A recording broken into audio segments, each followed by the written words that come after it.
السلام عليكم ورحمة الله وبركاته، ازيكم عاملين ايه؟ يا رب تكونوا بخير وبصحة وبسعادة وبهنا وبراحة بال دايما يا رب. واللي لسه مشتركش في القناة ينزل يشترك ويعمل سبسكرايب ولايك وشير علشان يوصل له كل جديد. النهارده جايبه لكم حاجة، بصوا، ابداع ابداع بجد يعني. ايه بقى اللي انت تلاقي على طول بشرتك صافية ونقية وبشرة اطفال، بشرة مشرقة، بشرة مشرقة، يعني عارفين يعني ايه؟ يعني بشرة من غير ميك اب بتبقى حلوة. ليه؟ ايه السبب البشره تبقى كده؟ هقول لكم ايه السبب دلوقتي. السبب في دي ايه؟ دي انا ما بستخدمش غيرها اصلا، بقالي فتره كبيره، ما بستخدمش غيرها. كان في دكتور كتب لي عليها وتنفع لجميع انواع البشره وملهاش اي اضرار خالص خالص خالص، وهتستخدميها وهتدعي لي وهتجيبيها وهتقعد معاكي مده طويله، ممكن تقعد معاكي شهر، شهر ونص، لانها بتستخدم مرتين في اليوم بس. ايه هي؟ الصابونه دي. الصابونه دي اسمها ايه؟ الصابونه دي اسمها لايت اب. الصابونه دي خيال، فظيعه. اسمها اصلا صابونه الاشراق، صابونه الاشراق. بصوا الصابونه اهي، صابونه لايت اب، ومكتوب فوق، هتلاقوا مكتوب صابونه الاشراق اهي، مكتوبه فوق خالص صابونه الاشراق. هي فعلا صابونه الاشراق بتخلي بشرتك اصلا مشرقه وصافيه ونقيه، وفيها حمار الدم جري فيها، بتجري الدوره الدمويه جدا في البشره اصلا. بص، صابون التفتيح وتنقيه وترطيب البشره.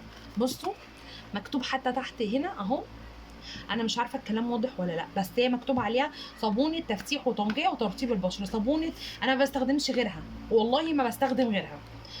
اي صابونه تانية، الصابون العادي ده لا بستخدمه لايدي لو هغسل ايدي او حاجه، لكن البشره ده ما بستخدمش غيرها لبشرتي.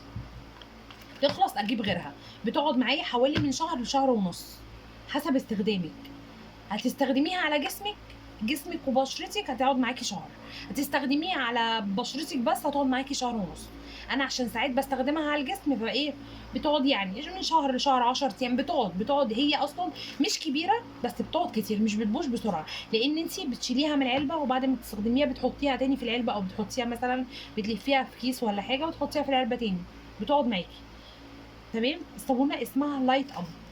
شكل الصابونه اهي، انا طبعا لسه جايباها، الثانيه خلصت، فدي جبت تاني منها، ما بستخدمش غيرها بجد يعني. دي بصوا فظيعه، فظيعه لدرجه اصلا ان خلاص انا خلاص الصيدليه عرفتني ان انا باخد دي على طول. اول ما بخش باخد الصابونه دي، ما باخدش غير. في انواع كتير صابون كتير تاني تفتيح، بس لا دي فظيعه بجد. اهي الصابونه، تمام، حتى هتلاقوا مكتوب عليها لايت اب، تمام اهي، وريحتها حلوه جدا. صابونه لايت اب. صابونه لايت اب بقى فيها ايه؟ صابونه طبيه منظفه، تنقي الجلد وتحافظ عليه. تحتوي على مستخلص العرقسوس كماده تفتيح وتنقيه البشره. تحتوي على ماده الجليسرين كماده مرطبه تحمي الجلد من الجفاف والتشققات. تحتوي على حمض السلاسليك كماده مؤشره لطيفه للجلد الميت لتترك بشره نقيه ونظيفه. تحتوي على اكسيد الزنك وفيتامين سي وزيت جنين القمح كمواد مرطبه وملطفه للبشره لتعادل ما اثر المؤشر لتصبح البشره نضره وحيويه. تستخدم صباحا ومساء، ويفضل تركها لمده دقيقه او دقيقتين على الوجه قبل شطفها بالماء.